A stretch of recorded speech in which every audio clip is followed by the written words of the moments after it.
बिस्मिल्लाहिर्रहमानिर्रहीम, अस्सलाम वालेकुम। 31 अगस्त 2020 को सदर मुमलिकत जनाब आरिफ अलवी ने एक ऑर्डिनेंस पास किया जिसका नाम Pakistan island development authority ordinance था, जिसके ज़रिए से सिंध की 2 जज़ीरों बेंडार और भेंडों को वफाकी गवर्नमेंट के कंट्रोल और ज़ाब्ता कार में दे दिया गया। इसी ऑर्डिनेंस के मुताबिक एक पाकिस्तान आइलैंड डेवलपमेंट अथॉरिटी बनाई गई, जिसकी सरबराही directly prime minister of Pakistan करेंगे। इस अथॉरिटी के 5 से 11 मेंबर्स होंगे जो इसकी स्ट्रेटजिक प्लानिंग करेंगे, पॉलिसी डायरेक्शंस देंगे और इसकी पूरी जो वर्किंग होगी उसको डेवलप करेंगे।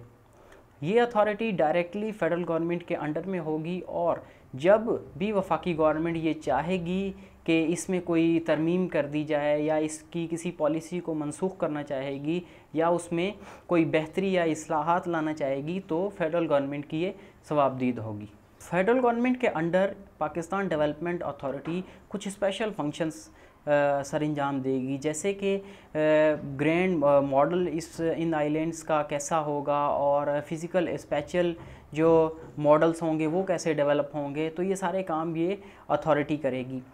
इस अथॉरिटी के वजूद और इस ऑर्डिनेंस के इशू करने को बेसिकली कॉन्स्टिट्यूशन के मुखालिफ करार दिया जा रहा है। उसमें सबसे पहले तो आर्टिकल 1 उसकी सेक्शन 2 को कोट किया जाता है कि जिसमें ये वाज़ेह किया गया है कि इस्लामाबाद कैपिटल टेरिटरी ही सिर्फ वफाकी गवर्नमेंट के अंडर जो टेरिटरी है वो होगी, बाकी सब अलग अलग सूबों के अंडर में दी गई हैं और उस पर सिर्फ़ और सिर्फ उन्हीं सूबों का हक होगा।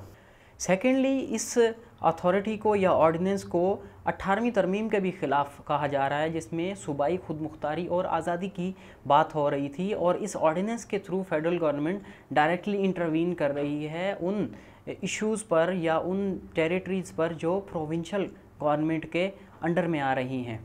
आर्टिकल 172 के मुताबिक अगर कोई भी ऐसी टेरिटरी है जिसकी ज़ाहिरी डिक्लेयर्ड ऑनरशिप नहीं है तो वो पहले उसी सूबे जिसमें वो लाए कर रही है उसकी प्रॉपर्टी होगी। देन अगर कोई ऐसा सूबा नहीं है जिसकी वो प्रॉपर्टी है तो फिर वो वफाक के अंडर में जाएगी। तो इस कंडीशन में तो ये सिंध गवर्नमेंट के अंडर में आ रही है, तो इसलिए इसको 18वीं तरमीम के भी ख़िलाफ़ कहा जा रहा है और आर्टिकल 172 के भी ख़िलाफ़ कहा जा रहा है। प्रॉपर्टी मैं पहले वाज़ेह कर दूं आपको कि पोर्ट कासिम के पास है ना, फेडरल प्रॉपर्टी है, तो फिर आगे और पोर्ट कासिम की एडमिनिस्ट्रेशन फेडरल गवर्नमेंट के पास है। मिनिस्ट्री ऑफ मैरीटाइम अफेयर्स के नीचे सारे पोर्ट्स हैं। ठीक है ना, including Gwadar, including Karachi port trust, Karachi port Qasim. Then आ जाता है हमारे पास आर्टिकल 97, जिसमें ये मेंशन किया जाता है कि फ़ेडरल गवर्नमेंट सिर्फ उन्हीं मामलात पर लेजिस्लेशन कर सकती है जो कि उनको दिए गए हैं, यानी जो फेडरल लिस्ट में दिए गए हैं। इसके बाद आ जाता है आर्टिकल 142, जिसमें ये कहा गया है कि फेडरल लिस्ट के अलावा फेडरल गवर्नमेंट किसी भी अमूर पर या इशू पर लेजिस्लेशन नहीं कर सकती। अगर उनको ऐसा करना होगा या इस लिस्ट को बढ़ाना होगा तो उसके लिए उन्हें एक अमेंडमेंट की ज़रूरत होगी, जो कि जिसके लिए उन्हें ऑब्वियसली पार्लियामेंट में अपर हाउस और लोअर हाउस दोनों में 2/3 मेजॉरिटी चाहिए होगी, जिसके थ्रू वो अमेंडमेंट पास कर सकते हैं। सिंध गवर्नमेंट ने इस ऑर्डिनेंस की कानूनी हैसियत को आर्टिकल 239 सेक्शन 4 के थ्रू चैलेंज किया है कि किसी भी सूबे की या इलाके की लिमिट्स या सरहदों को 2/3 मेजॉरिटी के सिवा चेंज नहीं किया जा सकता। अब इन डिज़ायर की इक्तसादी और माहौलियाती वैल्यूज़ को कंसीडर करते हुए द डेली डॉन में एक रिपोर्ट शाया हुई, जिसमें बताया गया कि ये आइलैंड्स इंडस डेल्टा का हिस्सा हैं, जिसमें मैंग्रोव्स और जो नेचुरल डेल्टा है वो बहुत सारी शेलफिशेस और दूसरे जो नेचुरल रिसोर्सेज हैं उनका एक सोर्स है और बहुत से माहीगीर और दूसरे लोग इससे अपना रोज़गार कमाते हैं। दुनिया के अंदर बहुत सारे डेवलपमेंट प्रोजेक्ट्स हैं। अलास्का में पाइपलाइन पड़ी है ना, everything has to go through environmental impact study. ठीक, हर चीज़ डेवलपमेंट दुनिया में बहुत हुई है, यानी कहीं थ्रेटन थे, जानवर थ्रेटन थे तो मॉडिफाई किया गया, यानी प्रोजेक्ट को मॉडिफाई किया या जानवरों को उनके रिलोकेशन किया गया या उनको प्रिजर्व किया गया। तो इसमें सब कुछ होना चाहिए, मेरा इंसिस्टेंस है कि होना चाहिए।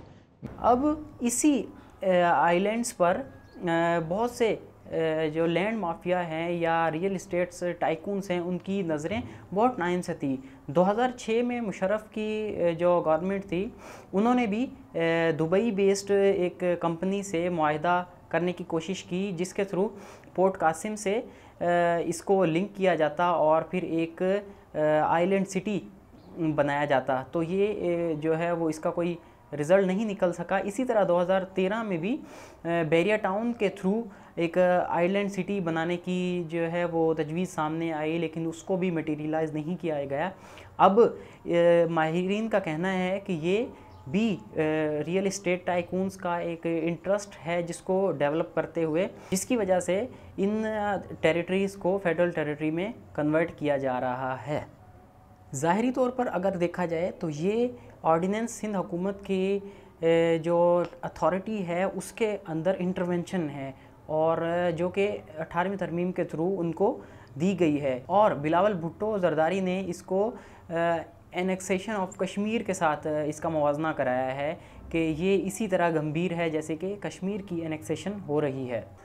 लेकिन वफाकी वज़ीर बराए समंदरी अमूर अली जैदी ने एक लेटर सोशल मीडिया पर पोस्ट किया 6 जुलाई की तारीख का, जिसमें सिंध गवर्नमेंट ने इन टेरिटरीज़ की, इन जज़ायर की ऑनरशिप खुद फेडरल गवर्नमेंट को सौंपी है। तो ये मामला बहुत ज़्यादा कठिन हो चुका है, और सिंध गवर्नमेंट एक तरफ तो ये कह रही है कि हम इसको एनेक्सेशन ऑफ कश्मीर के साथ कंपेयर कर रहे हैं वो लोग, और दूसरी तरफ उनका ही एक लेटर इशू हुआ है जिसके अंदर उन्होंने खुद ये टेरिटरीज़ वफाकी गवर्नमेंट को सौंप दिए हैं। तो ये एक बहुत गंभीर मसला है, और देखते हैं कि फ़र्दर इस पर क्या डेवलपमेंट होती हैं। और चूँकि इससे सिंध के लोगों के हमारे जज्बात बहुत ज़्यादा अटैच्ड हैं कि इस तरह की एनेक्सेशन जो है वो काबिल कबूल नहीं है। प्रेसिडेंशियल ऑर्डर के थ्रू ऐसा कोई काम नहीं कर सकते। अगर ये नेशनल इंटरेस्ट में कोई काम है, जैसे कि सीपेक के अंदर बहुत सारे जो है वो इकोनॉमिक जोन्स बन रहे हैं या बहुत सारे ट्रेड रूट्स बन रहे हैं, तो उस हिसाब से भी इस मसले को पार्लियामेंट में डिस्कस किया जाना चाहिए था, और पार्लियामेंट की अप्रूवल से ये कदम उठाया जाना चाहिए था। तो फिर इसमें सारे स्टेक होल्डर्स को ऑन बोर्ड लेकर, कॉन्फिडेंस में लेकर तभी कोई ऐसा स्टेप लिया जाना चाहिए था। तो देखते हैं अब इसमें क्या होता है। अल्लाह ताला पाकिस्तान का हामी और नासिर हो। अल्लाह हाफिज़।